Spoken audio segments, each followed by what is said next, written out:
Hello students. तो आज का हमारा टॉपिक है संज्ञा। तो आज हम संज्ञा के बारे में पढ़ेंगे। किसी प्राणी, वस्तु, स्थान, अवस्था अथवा भाव के नाम को संज्ञा कहते हैं। इसमें प्राणी मनुष्य, कोई भी इंसान, जानवर, जीव जंतु, पेड़ पौधे, ये सब प्राणी में आ जाते हैं। वस्तु जैसे कुर्सी, मेज, पेन, बुक्स, ये सब वस्तु में आ जाता है।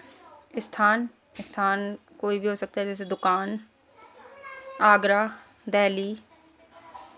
अवस्था हमारा जैसे बाल्यावस्था, बचपना, युवावस्था, बुढ़ापा। अथवा भाव होते हैं जैसे हमारे ईर्ष्या, लोभ, क्रोध, भूख, प्यास। इन सब से को मिलाकर बनती है संज्ञा। ये सब संज्ञा में ही आते हैं। अब जैसे सुमित, मेज, आगरा और बचपन। सुमित हमारा क्या है? प्राणी, नाम है, प्राणी में आ गया। मेज क्या है? एक वस्तु है। आगरा एक स्थान है। और बचपन हमारी एक अवस्था है। अब दूसरे एग्जाम्पल से समझते हैं। सुमित और शुभम गेंद से खेल रहे हैं। सुमित और शुभम ये दोनों क्या हो गए? ये हो गए प्राणी। गेंद क्या है? गेंद एक वस्तु है। तो ये सुमित, शुभम और गेंद तीनों ही हमारी संज्ञा हैं। नेक्स्ट है, ताजमहल की सुंदरता देखने योग्य है। ताजमहल क्या है? एक इमारत हो गई। सुंदरता हमारी भाव में आ गया। तो ताजमहल और सुंदरता ये दोनों संज्ञा हुई। अतः संज्ञा के 3 भेद होते हैं: व्यक्तिवाचक संज्ञा, जातिवाचक संज्ञा, भाववाचक संज्ञा। व्यक्तिवाचक संज्ञा किसी विशेष व्यक्ति, वस्तु या स्थान के नाम वाले शब्द व्यक्तिवाचक संज्ञा कहलाते हैं। इसमें किसी का विशेष नाम होता है। किसी व्यक्ति का, वस्तु का, स्थान का, इनका विशेष नाम होता है, तभी ये व्यक्तिवाचक संज्ञा कहलाते हैं। जैसे स्थान में ले सकते हैं हम, आगरा है, दिल्ली है, मेरठ है। वस्तु में भी आ जाता है, जैसे ताजमहल आ रहा है इसमें। और व्यक्ति में तो प्रत्येक व्यक्ति का नाम अपने आप में विशेष होता है। हर एक व्यक्ति अपने नाम से पहचाना जाता है, इसलिए सभी व्यक्तियों का जो नाम आएगा वो विशेष ही कहलाएगा। जैसे ये है, अमित ने आगरा में बने ताजमहल को देखा। अब इसमें अमित किसी व्यक्ति का नाम है, तो ये तो व्यक्ति है, विशेष हो गया। आगरा एक स्थान का नाम है, ये भी विशेष है। एक ही आगरा है, सबको पता है, सब जानते हैं आगरा के बारे में। और वस्तु में आ गया ताजमहल एक इमारत है, ये भी सबको पता है, सब जानते हैं। तो इसमें अमित, आगरा और ताजमहल तीनों ही व्यक्तिवाचक संज्ञा कहलाएंगे।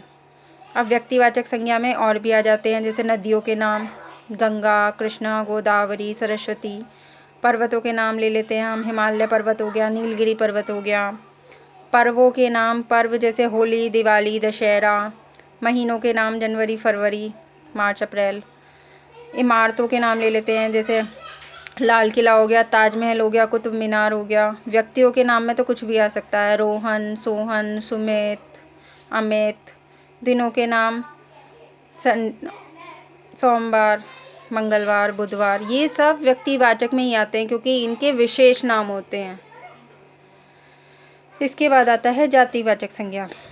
किसी व्यक्ति, वस्तु या स्थान की जाति या वर्ग का बोध कराने वाले शब्द जातिवाचक संज्ञा कहलाते हैं। इसमें जाति या वर्ग का बोध होता है। इसमें किसी विशेष व्यक्ति का हुआ था, विशेष व्यक्ति, वस्तु या स्थान। इसमें भी व्यक्ति, वस्तु या स्थान का होगा, लेकिन जाति या वर्ग का बोध कराएगा बस उसके। जैसे कि हम देखते हैं, पर्वतों का दृश्य बड़ा मनमोहक होता है। अब इसमें पर्वत क्या है? पर्वत एक वर्ग का बोध करा रहे हैं। पर्वत का कोई नाम नहीं दिया हुआ। अगर नाम दिया होता, हिमालय पर्वत कहा जाता, तब यह व्यक्तिवाचक हो जाता, और केवल पर्वत का नाम लिया गया है तो ये जातिवाचक कहलाएगा। ऐसे ही एग्जाम्पल में देखते हैं, और भी होते हैं, जैसे मनुष्य, नदी, अध्यापक। अब अध्यापक से भी आपको कुछ नहीं पता चल रहा तो ये जातिवाचक में आ जाएगा, कोई नाम नहीं दिया हुआ।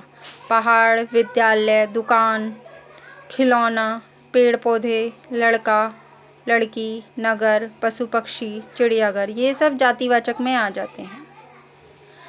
इसके बाद आता है भाववाचक संज्ञा। भाववाचक संज्ञा में किसी व्यक्ति, वस्तु या स्थान की स्थिति, भाव या अवस्था का बोध कराने वाले शब्द भाववाचक संज्ञा कहलाते हैं। इसमें स्थिति, भाव या अवस्था का बोध कराना होता है। अब जैसे कि बचपन में खेलना बहुत अच्छा लगता है, तो इसमें बचपन क्या हो गया, एक अवस्था हो गई,